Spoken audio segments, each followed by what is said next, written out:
Il n'est pas mort, il vit encore. Il n'est pas seul, peut-être il le deviendra. On parle beaucoup de lui avec ses visions de Jésus.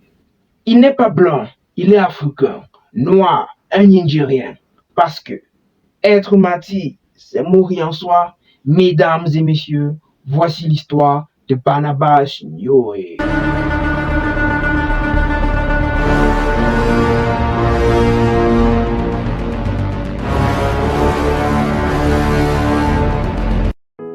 Bonjour à tous et bienvenue dans cette chaîne. C'est un réel plaisir pour moi de vous recevoir encore aujourd'hui. Comme vous le savez, dans cette chaîne Histoire de sœurs, nous racontons les histoires des sœurs et nous parlons aussi des gens qui sont vivants mais qui de façon positive impactent ce monde. Donc si vous êtes intéressé par cette thématique, merci de vous abonner, de laisser un pouce bleu et de partager cette vidéo. Cela me fera énormément plaisir et ça contribuera à agrandir le peuple de Dieu.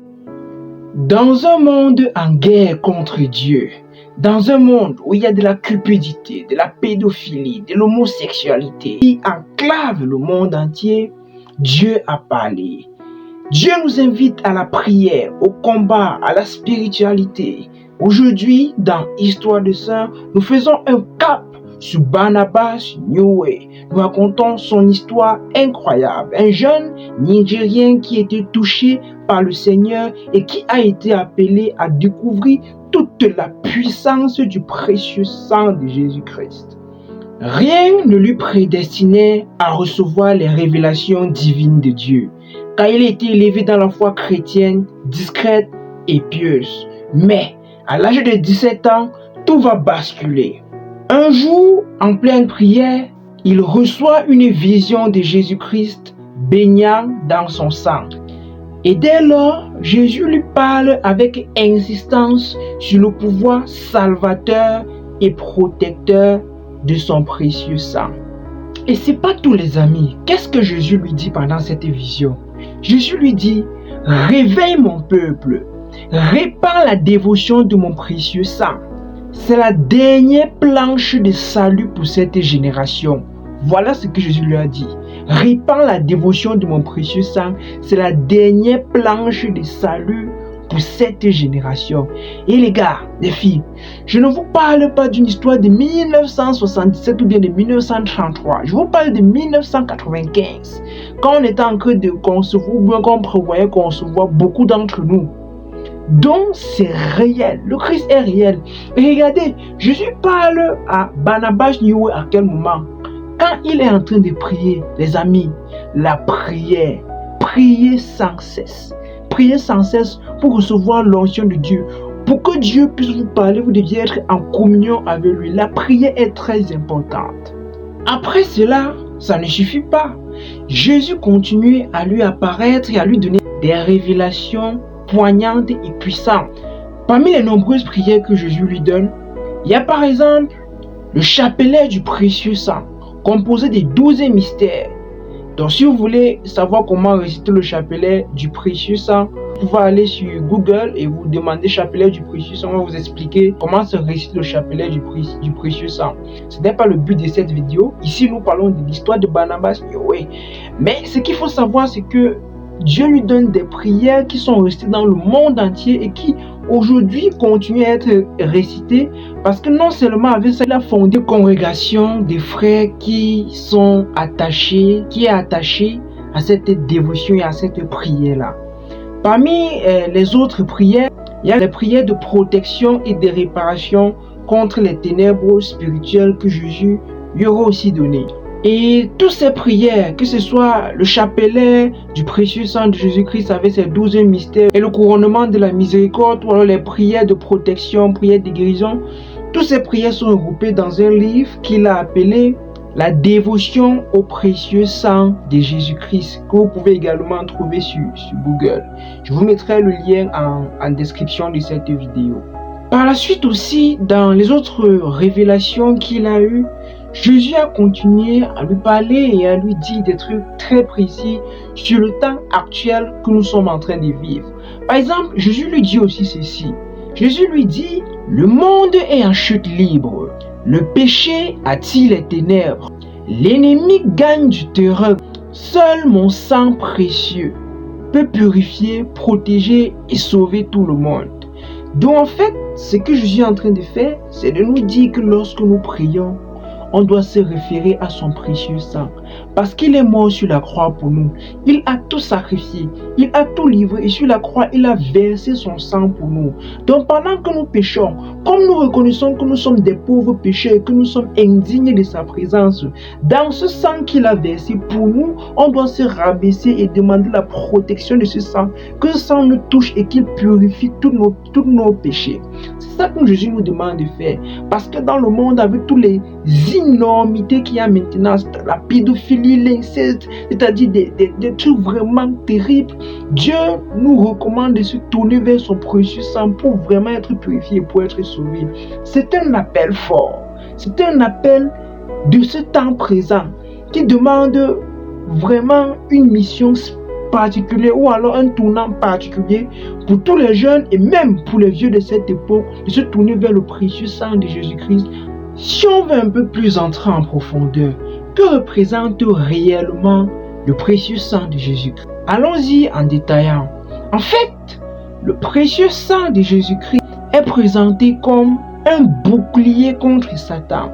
Ça veut dire quand vous priez le précieux sang de Jésus, quand vous demandez au sang de Jésus-Christ de vous couvrir, si l'ennemi ou bien Satan veut vous atteindre, ça se présente comme un bouclier. C'est comme si autour de vous, il y avait une barrière ou alors un bouclier, comme son nom le dit, qui va empêcher l'ennemi de vous atteindre. Le précieux sang, c'est aussi quoi? C'est une source de guérison. Ça veut dire que vous pouvez être malade, vous pouvez avoir des problèmes qui vous dérangent, et vous vous tournez vers le précieux sang de Jésus-Christ pour demander la guérison avec toute humilité, avec foi. Lorsque vous le demandez, Jésus-Christ vous le donnera certainement. Le précieux sang de Jésus-Christ, c'est aussi quoi? C'est aussi un chemin de sanctification. C'est-à-dire de purifier non seulement le corps extérieur, mais aussi le corps intérieur. Parce que l'âme, notre âme et notre intérieur a besoin d'être purifié pour faire ressortir à l'extérieur ce qu'il y a de beau en nous. On dit souvent, on n'est que l'image, on ne reflète que l'image de ce que nous sommes. Le précieux sang de Jésus-Christ, c'est aussi un refuge. Un endroit où on peut y aller pour parler, pour communiquer avec Dieu, pour se cacher même des énormités de ce monde, pour prendre un temps et se remettre en question. Donc c'est vraiment un refuge. Et comme si ça ne suffisait pas, Jésus nous donne, ou bien alors est déjà en train de nous donner des promesses. Il dit, si vous récitez mon précieux sang, je vous bénirai. Vous allez être épargnés de ceci ou de cela. C'est une forme de protection, de sanctification, de purification. Ce sont des promesses claires et nettes que Jésus nous donne. Alors, pourquoi ne pas réciter le chapelet du précieux sang de Jésus-Christ? Comment ne pas se confier au précieux sang de Jésus-Christ en toute sa miséricorde, puisque lui-même, il est venu dans notre monde, dans ce temps présent, pour nous dire que, hey, les gars, les sœurs, maintenant là, c'est ce qu'il faut faire. Il faut se donner au précieux sang de Jésus-Christ. Il est lui-même venu pour dire, c'est ce qu'il faut faire. C'est la raison pour laquelle quand vous allez voir des pasteurs ou des prêtres prier, à un moment donné, quand ils disent sang de Jésus-Christ, vous vous rendez compte de ce qui se passe. Donc on appelle le sang de Jésus-Christ, le démon tremble. Le démon se sent oppressé, saisi. C'est la raison pour laquelle en cette époque, si Dieu nous recommande de se donner à son précieux sang avec entièreté. Maintenant que vous connaissez le précieux sang de Jésus-Christ, vous allez me dire qu'est devenu Barnabas Nyowe. Il est toujours vivant, comme je vous le dis, c'est un Nigérien, il est vivant, sauf que c'est quelqu'un qui ne cherche pas la célébrité. Il ne veut pas se faire montrer, Jésus m'a parlé et tout. C'est quelqu'un discret et c'est quelque chose que j'apprécie beaucoup dans la religion catholique. Vous allez voir généralement les catholiques, quand ils ont même des charismes, c'est-à-dire des dons qui permettent de prophétiser, de parler en langue, de chasser des démons, ils ne le montrent pas. Ils sont un peu réservés, ils sont humbles, ils essaient de faire leur prière dans leur coin et de rendre toute la gloire à Dieu. C'est vraiment quelque chose que je pense que les autres religions devraient essayer de faire. Crier et dire que Jésus est vainqueur, ou de voir faire des trucs vraiment qui attirent la foule, c'est bien. Ça éveille l'esprit, mais aussi la spiritualité dans le calme et la prière, c'est aussi quelque chose d'intéressant. Donc si on a fait un cap sur Barnabas New Way, c'est pour vous montrer que présentement, il y a des gens qui sont là, qui font des choses vraiment, je vais dire, miraculeuses, avec qui Jésus communique et qu'on n'en parle même pas beaucoup. Et pourtant, c'est tellement de l'importance dans ce temps où nous sommes. C'est la raison pour laquelle cette chaîne est aussi faite pour ça.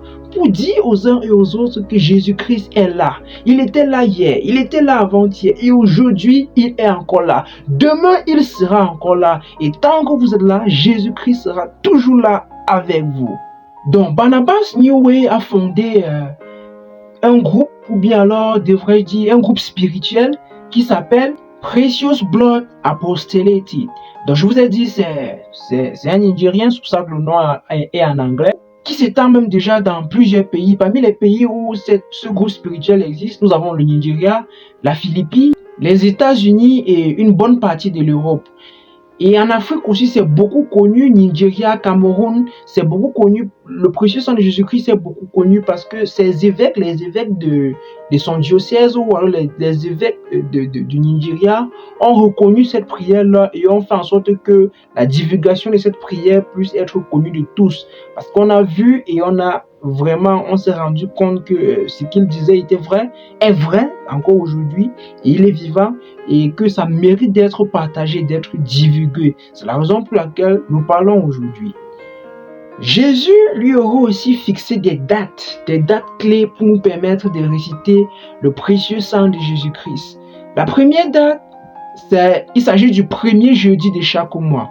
Dans le premier jeudi de chaque mois, Jésus nous invite à la réparation. Donc c'est un jour de réparation. C'est un jour où nous devons prier le précieux sang de Jésus-Christ pour demander la réparation pour nous et pour le monde entier. La deuxième date, c'est le mois de juin. Le mois de juin, c'est le mois du précieux sang de Jésus-Christ. Donc pendant le mois de juin, c'est un mois où nous devons beaucoup prier le précieux sang de Jésus-Christ. Mais ça ne voudrait pas dire que c'est seulement ce mois-là que nous devons prier. C'est un mois où le Christ nous invite à beaucoup s'adonner à son précieux sang. Mais que ça ne tienne tous les mois, il est important de réciter ou alors de prier ou bien de s'adonner au précieux sang de Jésus-Christ, de demander sa protection, de demander sa guérison, de demander les bénédictions, de s'y réfugier pour trouver même la paix intérieure. La troisième date, c'est le 15 septembre. Donc chaque 15 septembre, c'est un jour d'union au cœur douloureux à Marie. Parce qu'il faut savoir que pendant la crucifixion de Jésus, Marie était là, présente au pied de la croix de Jésus, et elle voyait son fils être crucifié, s'est fait tuer. Et dans son cœur, imaginez une mère qui voit son fils mourir devant elle et elle est là incapable de faire quoi que ce soit. Donc, chaque 15 septembre, ce jour-là où on s'unit au cœur de Marie pour pleurer non seulement les douleurs que Jésus avait reçues, mais pour pleurer aussi les péchés du monde entier et nos propres péchés qui pleuraient. Donc, c'est une façon pour nous de pleurer même pour nous, pour nos propres péchés, afin de s'unir à la passion du Christ et d'obtenir les grâces qui vont avec. Maintenant, que dit l'Église à propos du Nigérien Barnabas New Way? Parce que c'est important d'avoir des révélations, mais il faut aussi voir ce que l'œil de l'Église dit à propos de cela.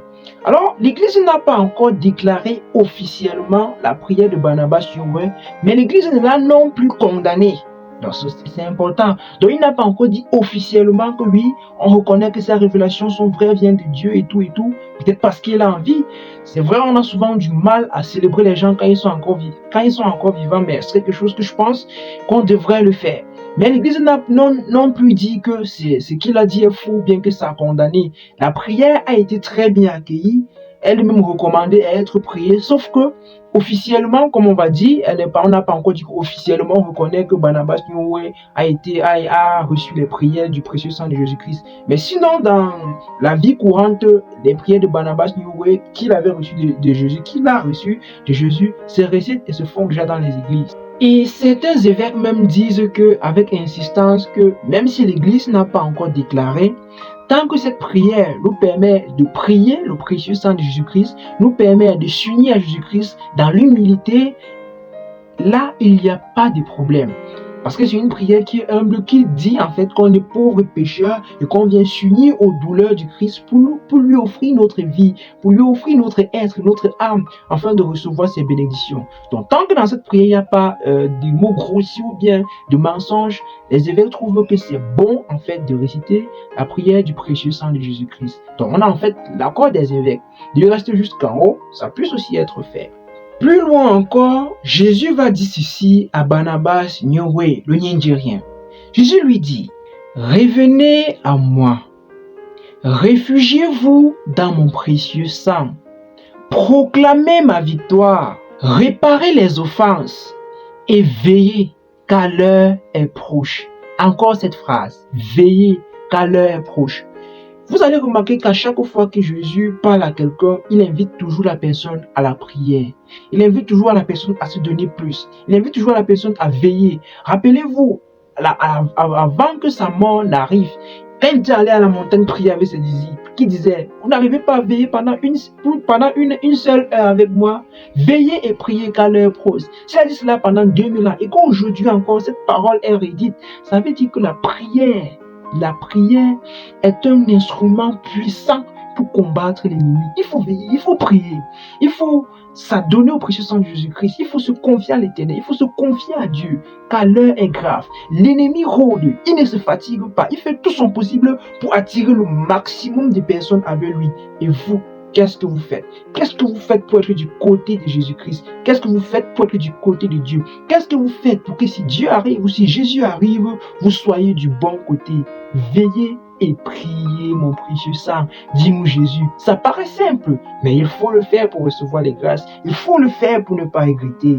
Voici donc l'histoire de Barnabas Nyowe, le Nigérien, qui est encore vivant aujourd'hui, qui vit une vie simple, consacrée à la prière et qui a créé son groupe du précieux sang de Jésus-Christ où il fait de son effort, comme Jésus lui a demandé, de propager, de divulguer ses prières dans le monde entier pour encourager les gens à la prière. N'hésitez pas à vous abonner à la chaîne, de liker et de partager cette vidéo pour inspirer et pour montrer aux autres personnes à qui vous tenez combien le précieux sang de Jésus-Christ est important et sauve des vies.